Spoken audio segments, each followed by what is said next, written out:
Salut à tous, épisode 13 avec Corandon Circus pour encore pas très longtemps, puisqu'ensuite on passera sous pavillon Corandon Alpecin, se basant sur les rumeurs que j'avais entendues au niveau de du début juillet plutôt, début juillet 2019, rumeurs de disparition, en tout cas de désengagement de Alpecin avec Katusha, et peut-être une histoire d'union avec Corandon pour monter une équipe autour de Mathieu Van Der Poel. Bon, on s'est basé sur cette rumeur-là, c'est le scénario de cette partie. On a un joli maillot, plutôt des maillots qui nous ont été fabriqués par l'ami Moiro, comme précédemment avec Ferrari ou alors même Andiamo Ragazzi par le passé.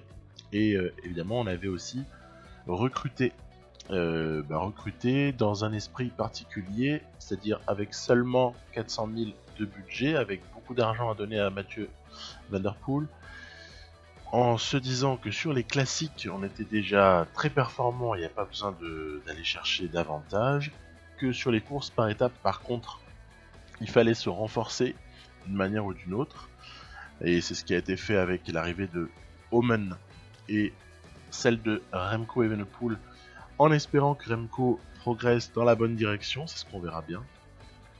Et évidemment, ensuite, on avait aussi entouré tout ça de petits jeunes, dont on verra comment le développement peut se passer. Si sur les 7 ou 8 auxquels je pense, on en a 2 ou 3 qui progressent convenablement, ce sera déjà génial. Voilà, tout simplement. Après, c'est vrai que les bilans sont plutôt pas mauvais sur classique, ce que j'évoquais juste avant. On va dans cet épisode terminer toutes ces classiques là. Il nous manque 5 classiques, la Classica San Sebastian, la 6 classiques de Hambourg et ensuite Plouay et les 2 canadiennes. On s'occupera de tout ça, l'idée étant d'aller jusqu'au matin du championnat du monde qui est notre vrai objectif de fin d'année, ainsi que le Tour de Lombardie. J'ai demandé un pic de forme pour Mathieu Van Der Poel au niveau du championnat du monde, alors que Tony Galopin, lui, qui participera à la Vuelta en guise d'échauffement, a un pic qui est programmé sur le Tour de Lombardie précisément. Donc on verra bien ce que ça peut donner tout ça. En tout cas, pour ce qui est de la préparation, ça devrait fonctionner plutôt normalement. Vous avez vu ici, il y a Julien Alaphilippe qui s'est pris une cassure dans une descente, en fait il y a eu chute je pense, et on voit notamment son équipier pour plus tellement longtemps maintenant, Remco Evenepoel, qui bosse pour essayer de ramener Julien, qui fait office de favori avec Kwiatkowski, avec Van Der Poel évidemment, avec voilà quelques coureurs qui sont comme ça les meilleurs punchers du moment dans la partie. Donc peu à peu, Alaphilippe va rentrer. Il n'y a pas d'inquiétude pour lui. On sait très bien que ça va. Il a le moteur pour revenir là-dedans. Et puis on va tout doucement, après cette descente, se diriger vers la dernière difficulté du jour, qui devrait faire office de juge de paix, un petit peu comme toujours sur la Classica San Sebastian. En tout cas, souvent. Voilà. Donc, on y va. C'est parti, le costaud Dylan Van Baarle est chargé d'accompagner, ainsi que Tony Galopin. On a Janssens qui rentre dans son boulot de protecteur. Voilà. Je ne réagis pas immédiatement, il y a notamment là-haut un départ de Michał Kwiatkowski qui n'est pas réellement contesté dans un premier temps par la De Koning Quick-Step. Donc heureusement il s'essouffle un petit peu, parce que s'il était parti tout seul au bout d'un moment, s'il arrive comme ça sur le replat, qu'il aborde la descente avec 25 secondes, le mec il a gagné. Donc heureusement ça ne s'est pas fait. Par contre c'est Julien Alaphilippe et Romain Bardet qui ont pris sa roue et la descente va bientôt démarrer. Heureusement on a Tony Galopin pour travailler au meilleur moment. Tony pour essayer de nous ramener Mathieu dans les cordes. Voilà, histoire de pouvoir aller disputer un sprint. On sait qu'au sprint, le principal danger c'est Alaphilippe, puis de Kwiatkowski. Romain Bardet pour sa part, n'étant pas très vite, on va se caler un petit peu dans les roues là, histoire de se reposer. Voilà, tranquille. Puis après, c'est peut-être le moment de tenter quelque chose. Donc, profite d'être deux pour avoir un galopin qui lance un Mathieu Van Der Poel pour une victoire pas si nette que ça. Hein. On a déjà gagné avec plus d'écart. Il y a eu jolie contestation. Magnifique podium au passage, Van Der Poel à la Philippe. Kwiatkowski. Ok, donc ça en fait une de plus dans la besace. Il en reste 4. On va voir ce qu'on est capable d'aller chercher sur ces 4 là. Et puis il y a aussi au programme là le Tour du Benelux. Tour du Benelux, on a un objectif sponsor dessus. Il faut aller chercher un top 3. Et puis aussi, petit rappel, grâce à notre Tour de France qui était plutôt réussi, compte tenu des moyens de l'équipe, au niveau pognon, on devrait être tranquille et on devrait voir 2021 si tout va bien. Encore une fois, restons prudents. Ok. Donc, Tour du Benelux. Alors, il y a comme ça une série d'étapes. La 1, la 3, la 4, la 5, la 6. Qui sont pas excessivement difficiles. Et donc, pour lesquelles pas mal de choses peuvent se jouer aux bonifications en vérité. Hein, puisqu'il y a des bonifications pour les arrivées au sprint. Et donc l'objectif c'est d'essayer d'aller chercher le maillot peut-être le plus vite possible pour avoir ensuite une forme du jour qui a priori on est sur du 0 prévisionnel. Hein. Si elle pouvait être à plus 1 le plus souvent ce serait pas mal. On va chercher comme ça ce sprint devant un petit parterre de sprinters. Très bien, donc ça commence plutôt de bonne manière. L'étape 2 qui suit, elle, on va le voir, voilà, c'est un cours contre la montre par équipe de 9 km. Et puis c'est un exercice amusant, hein, le contre la montre par équipe. On sait qu'on a toujours des petits tests à faire. Alors c'est vrai que la distance n'est pas énorme. Donc a priori c'est peut-être davantage la note en prologue des coureurs qui va intervenir pour le calcul par la machine, par le jeu de la performance au final. Et du coup, en fait, en prologue, on a plutôt de meilleures notes dans notre équipe là qui est choisie que en contre-la-montre. Donc c'est pas un exercice sur lequel on est réellement inquiet sur ce Tour du Benelux que ce petit contre-la-montre par équipe. Vous avez vu, les écarts à l'arrivée ne sont pas très grands. Manifestement, tout le monde se tient. La Trek Segafredo tient le meilleur temps et nous, au final, ben voilà, on vient mourir à 3 secondes. C'est pas si mal, on est devant De Koenig Quickstep notamment, on n'est pas ridicule. Au final, ce sera 4ème, mais avec un très faible écart qui fait qu'au final, compte tenu de la bonification de l'étape 1, Mathieu Van Der Poel reste leader. Donc, parfait. Tout va très bien. On a, c'est le moment de l'évoquer, pas vraiment un temps mort, hein, parce que vous avez vu, j'ai fait des résumés assez courts pour ces étapes-là. On sait, elles se jouent au sprint essentiellement, donc il n'y a pas non plus matière à faire 3 minutes sur chacune d'entre elles. L'occasion de parler d'un truc par rapport à notre recrutement. Vous avez vu que là, par exemple, j'ai emmené Roy Jens sur ce Tour du Benelux, et ainsi que Sénéchal, ils me servent en fait de poisson pilote. Et c'est vrai que il y a quelqu'un peut-être d'un petit peu meilleur qui a été recruté pour l'année suivante. C'est Nivan Huys qui a été recruté pour justement emmener un petit peu mieux les sprints pour Mathieu Van Der Poel. Et ça, c'est vrai que c'est quelque chose que j'attends. J'attends de voir un petit peu quelle sera l'efficacité de Nivan Huys, voire même ses performances s'il est occasionnellement un petit peu tout seul sur certaines courses. On n'hésitera pas à le lancer un petit peu tout seul, peut-être en utilisant justement Roy Jens en poisson pilote pour Nivan Huys sur des courses où Mathieu Van Der Poel serait éventuellement économisé. On n'hésitera pas parce qu'au final, cette année 2020, j'ai fait tout ce que j'ai pu. Alors que là, on voit que le sprint est très mal parti. Et au final, sur un gros effort de Jens, on a Van Der Poel qui vient sauter tout le monde, et notamment Fabio Fellini qui vient faire 2, avec Gaviria qui fait 3, Phil Bauhaus, Marc Sarro. Il y a un parterre de sprinters, je le disais, Sam Bennett est là. Il y a des gens qui sont pas les pires, hein, loin de là. sur ce tour du Benelux. Et puis en fait, on a le bonheur de pouvoir comme ça glaner pas mal d'étapes. C'est plutôt sympa. Vous verrez qu'à un moment donné, on fera les comptes. Je vous annonce pas à l'avance combien de courses World Tour, combien de victoires aura Mathieu Van Der Poel à la fin de cette année 2020, mais le nombre risque d'être relativement affolant. Si on regarde simplement les victoires en World Tour, hein, je vais me limiter à ça. Vous verrez que quand on fera les comptes, ce sera plutôt édifiant. Donc justement, on a beaucoup tiré sur lui là sur cette année 2020 parce qu'en fait on avait aussi besoin d'argent, il fallait essayer de glaner le maximum de primes possible. Je pense que je gérerai un petit peu les choses différemment en 2021 en se recentrant peut-être davantage sur certains trucs, certains objectifs plus majeurs et peut-être en alignant Van Der Poel sur d'autres courses. Là vous avez vu, il y a Vermeersch qui se fait la belle. Il se fait la belle. Au final, je voulais emmener mon train hein, quelque part en durcissant un petit peu la course dans cette dernière difficulté. Il y a un petit grimpeur là.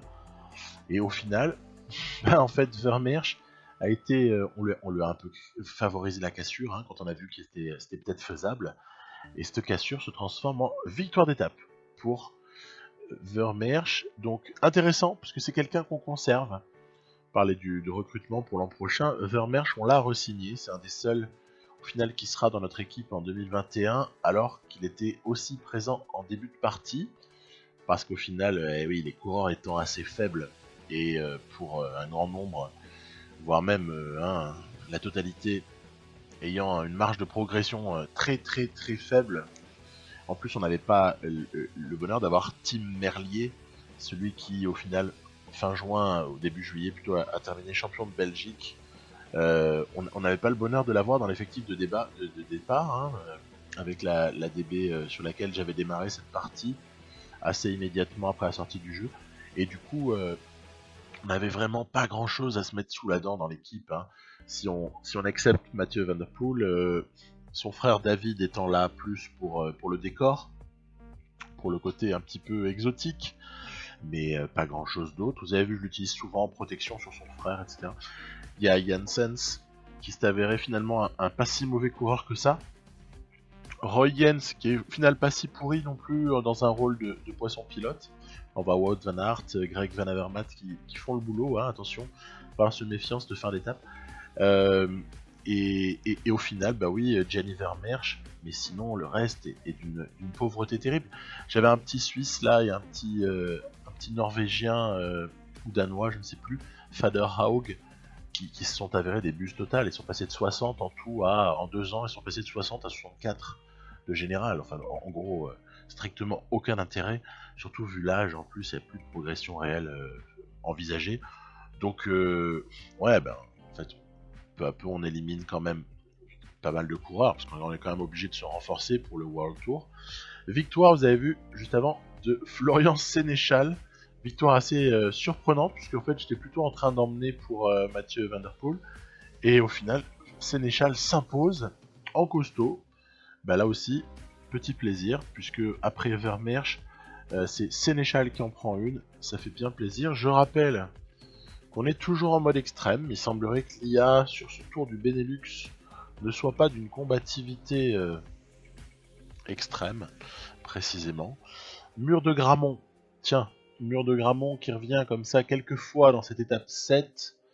Qui fait une sélection, hein, le Mur de Grammont, toujours, il y a toujours ces petits embouteillages pour les coureurs les plus mauvais en pavé, qui restent comme ça bloqués, qui se prennent 2 minutes dans la figure dans le jeu.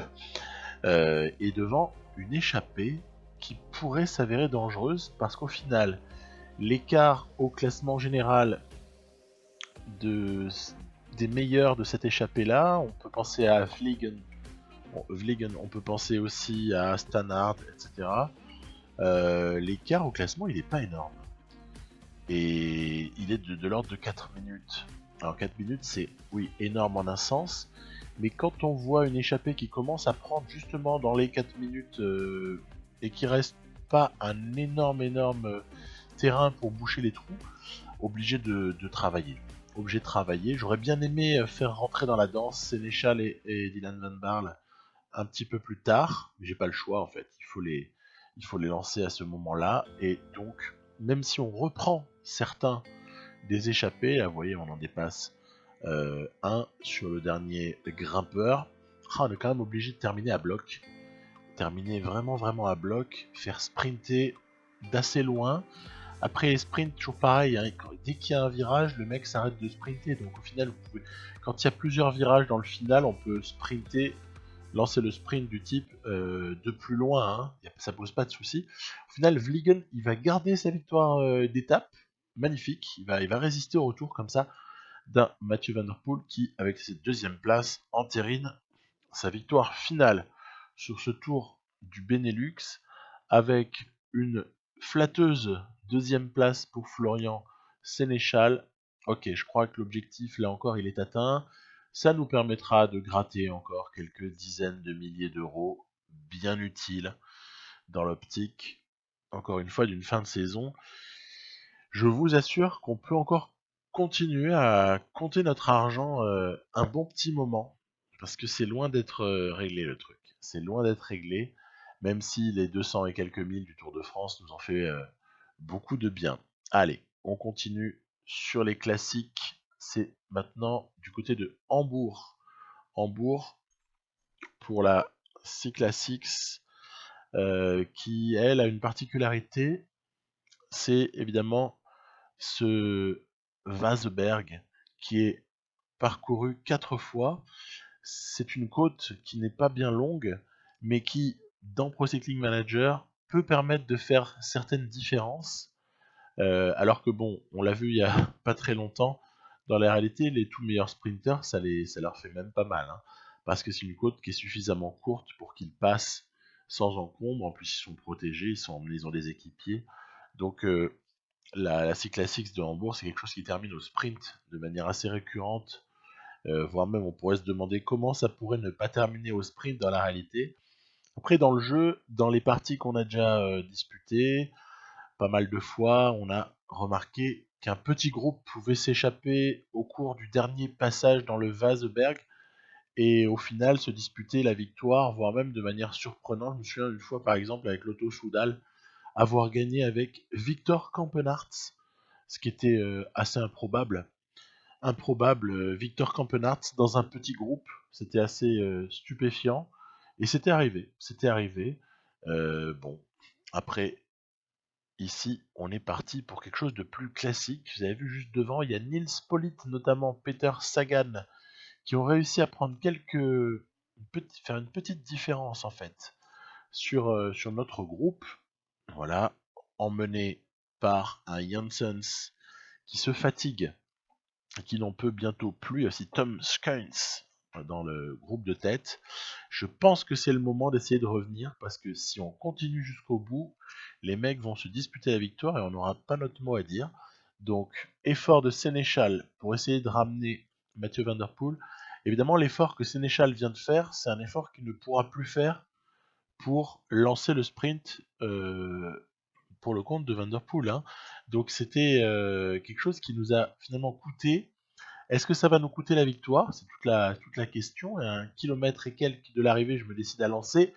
Phil Bauhaus paraît plus rapide et surtout, Fernando Gaviria va s'imposer d'une courte tête et Mathieu Van Der Poel va faire 3. Donc, oh là là, que nous arrive-t-il? Scandale absolu. On a fait 3e d'une course d'un jour. On a été battu, un petit peu à l'image de ce qui s'était passé du côté de Gand-Wevelgem, où on avait comme ça aussi perdu au sprint, c'était sur Viviani, comme ça à la fin mars, là, on avait été battu à Gand-Wevelgem. On avait aussi été battu du côté de Paris-Roubaix de très peu au sprint par Alexander Christophe. Mais sinon, on s'était plutôt bien régalé sur les étapes de sprint. Et ben voilà, on a donc perdu cette C-Classics de Hambourg. Voilà, c'est une petite leçon pour la suite. Après, je trouve que l'IA, pour une fois, a super bien joué le coup. Du coup, ça m'a fait quand même assez plaisir de voir à quel point l'IA s'était bien débrouillée sur ce coup-là. J'ai bien aimé le petit coup à 4 qui est parti, en fait. Ça, je trouvais ça assez fin. Et c'était bien. Ils ont été opportunistes. Alors, vous voyez qu'on simule notre Vuelta, parce que évidemment, hors de question de jouer cette Vuelta, sachant que Galopin n'est même pas sous pic, que Sosa va nous quitter, que Sinchek n'est pas encore développé, on n'a pas de raison de la jouer, on n'a aucune raison, donc on va simuler. Par contre, dès l'année qui suivra, évidemment, on la jouera, et je pense que je ferai en sorte que sur l'année 2021 dans la partie, évidemment, on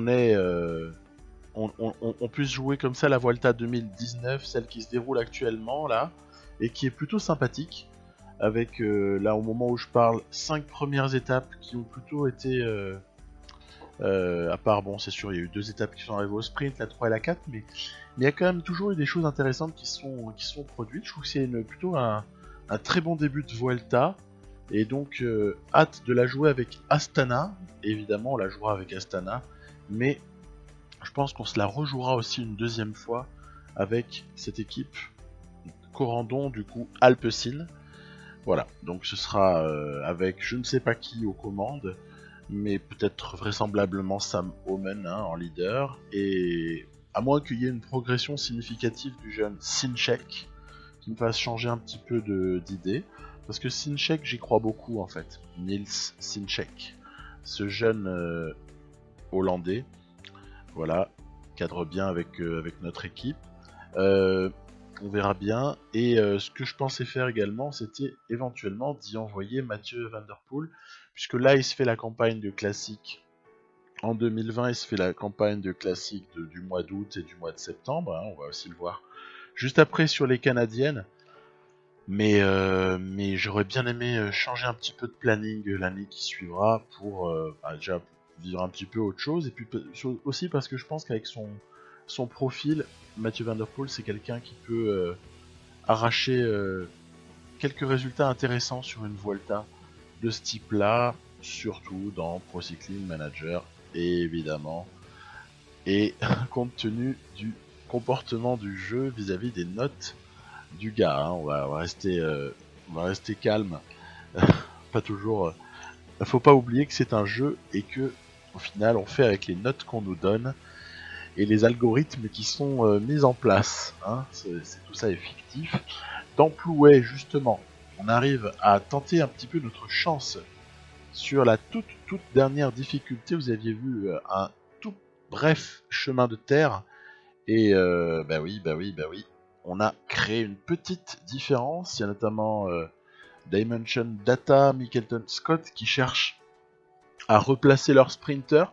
Sénéchal roule à bloc pour essayer d'envoyer le mettre sur orbite Mathieu Van Der Poel. Je crois qu'il n'y aura même pas besoin en fait de mettre sur orbite Mathieu Van Der Poel. En tout cas, il n'y aura pas besoin de disputer un sprint bien difficile, puisque cette échappée ira au bout, même si c'est une échappée de pas grand chose, mais victoire en solitaire, on peut le dire, de Mathieu Van Der Poel. Sénéchal récupère une petite deuxième place, comme sur le tour du Benelux. Décidément, ces deux-là fonctionnent plutôt pas mal ensemble. Après, on continue. Allez, direction les classiques canadiennes. On commencera par Québec, puis Montréal. L'occasion de voir un petit peu ce qui se passe sur la Vuelta, où pas mal de sprinteurs de renom, notamment Viviani, s'illustrent dès lors qu'ils en ont la possibilité, ce qui n'est pas toujours évident. Et en revanche, on a un Simon Yates qui est vraiment en forme après sa victoire sur le Giro plus tôt dans l'année, je le rappelle. Donc ensuite, je m'aperçois d'une chose, c'est que Dylan Van Baarle, j'aurais tout intérêt à le faire abandonner de cette Vuelta. Pourquoi ?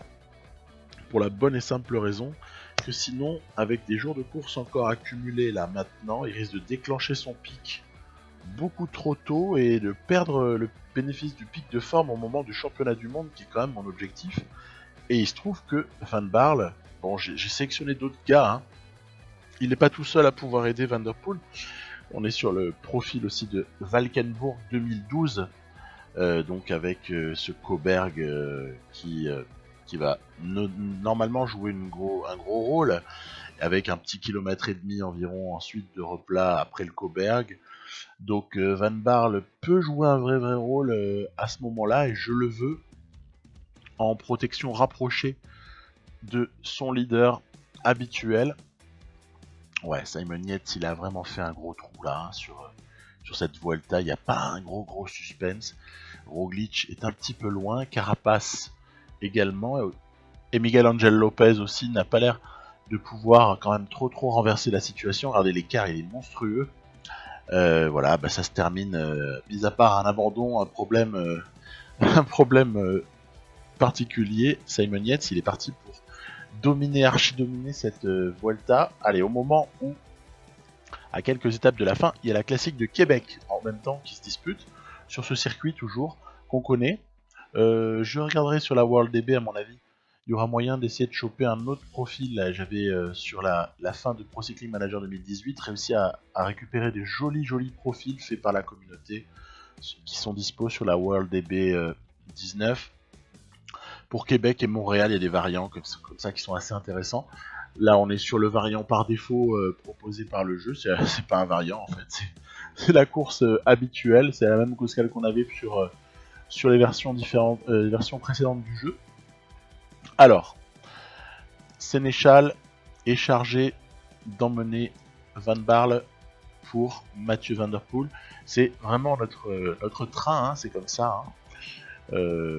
Pourquoi dans cet ordre-là ? Parce qu'on est sur un final sur lequel il y a une côte avant le sprint, et de ce fait, Sénéchal étant moins bon en vallon, Van Baarle étant plus costaud également globalement au niveau de notre physique, je pense qu'il est préférable de le mettre dans cet ordre-là. Si c'était une arrivée sur plat, évidemment que j'inverserais, je ferais rouler Van Baarle, et ensuite je ferais jouer un rôle de poisson pilote à Florian Sénéchal.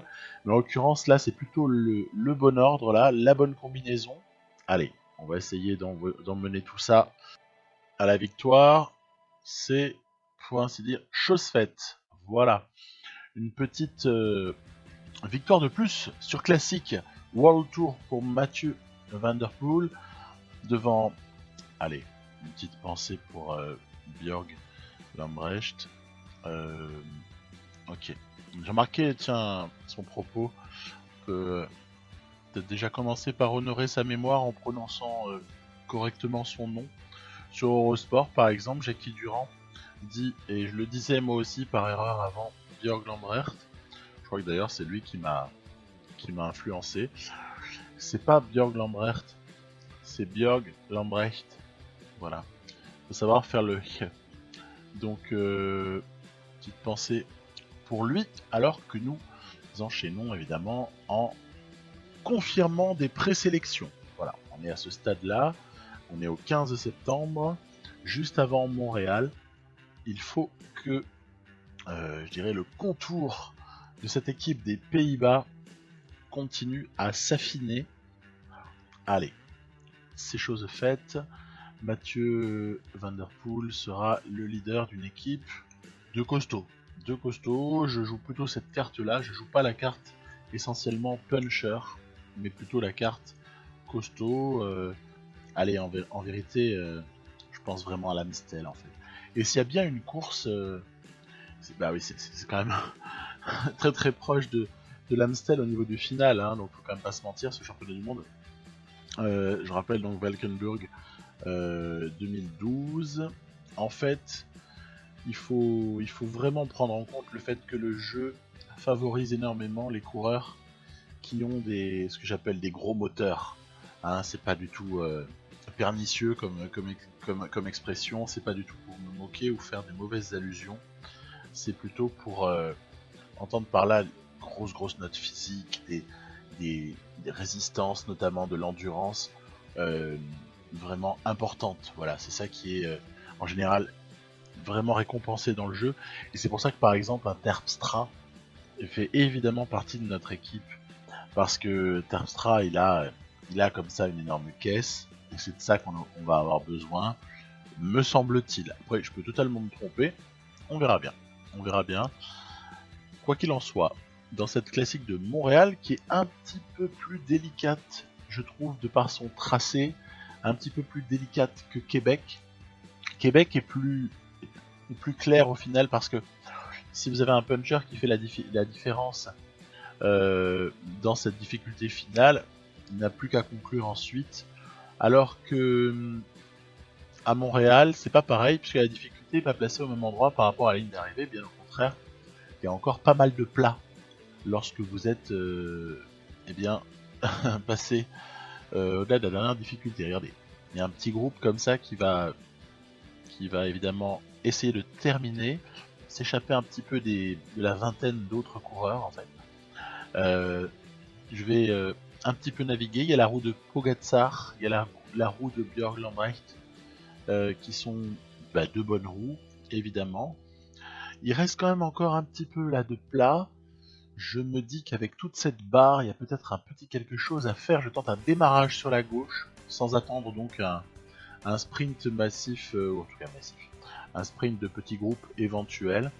Je préfère un petit peu assurer le coup en fait, voilà. Pour être très franc, il y a comme ça...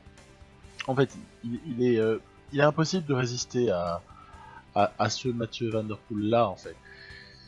Si on fait pas une erreur, on est gagnant dans énormément de situations. Hein, voilà, c'est tout ce qu'il faut dire à son sujet. Donc victoire, c'est le 7 sur 9 sur Classic World Tour.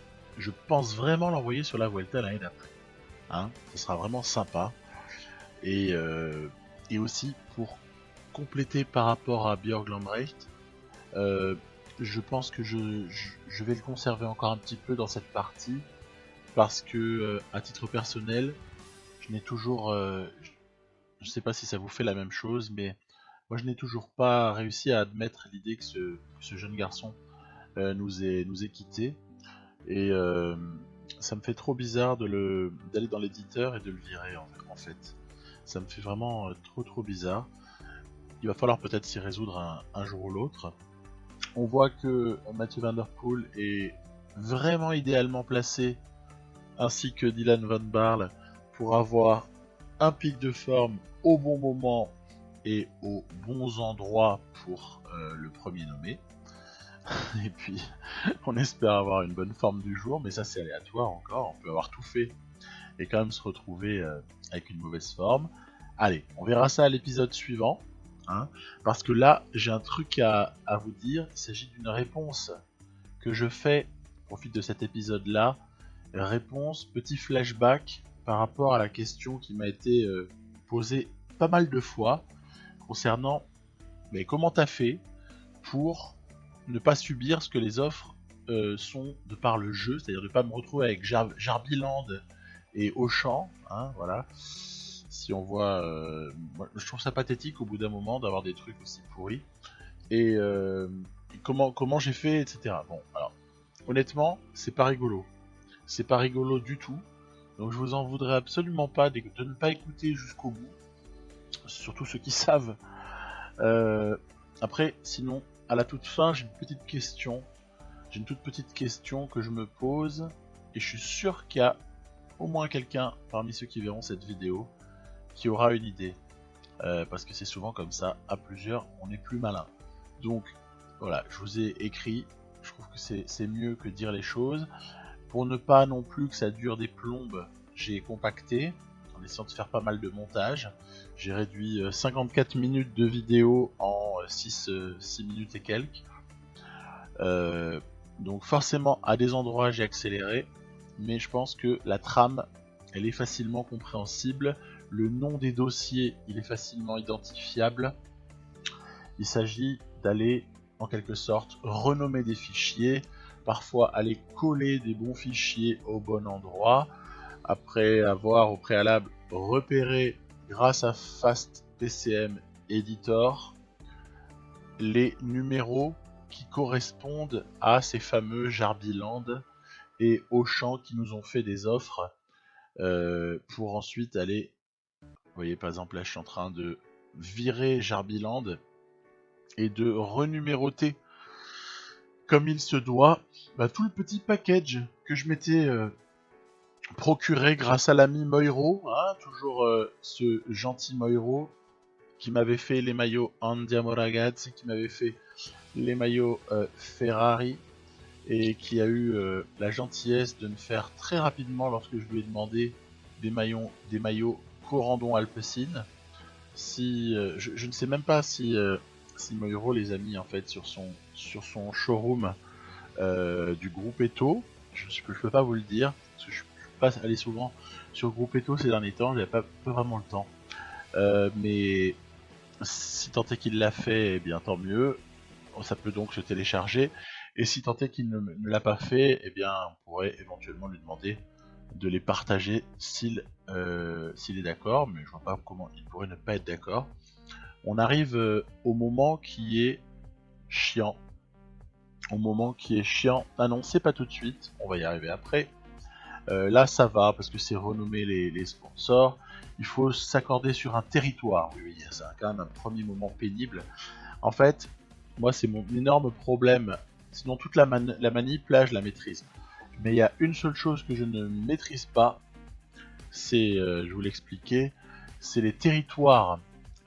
Parce que, en vérité, j'ai l'impression que suivant la nature du sponsor, la catégorie à laquelle appartient le sponsor, donc là en l'occurrence de base c'est Gerbiland et Auchan, donc des sponsors fictifs qui sont ajoutés par défaut dans le jeu pour que quand une partie se déroule, ensuite automatiquement on vous propose des sponsors. Il y en a plein en réserve en fait, qui ont tous des noms factices, mais qui font tous référence à quelque chose qui existe. Donc voilà, à l'image de ces deux-là. Donc, aller remplacer les mini-maillots, c'est facile. Vous allez voir, dans pas longtemps, on va s'occuper aussi, on va s'occuper de l'aspect, eh bien, argent, budget, pour ajuster un petit peu les choses, basé sur un calcul. Ne me demandez surtout pas pourquoi, mais on arrive à un certain facteur 16 qu'il faut utiliser lorsqu'on veut convertir, je dirais, le budget affiché avec la somme qu'il faut inscrire dans l'éditeur.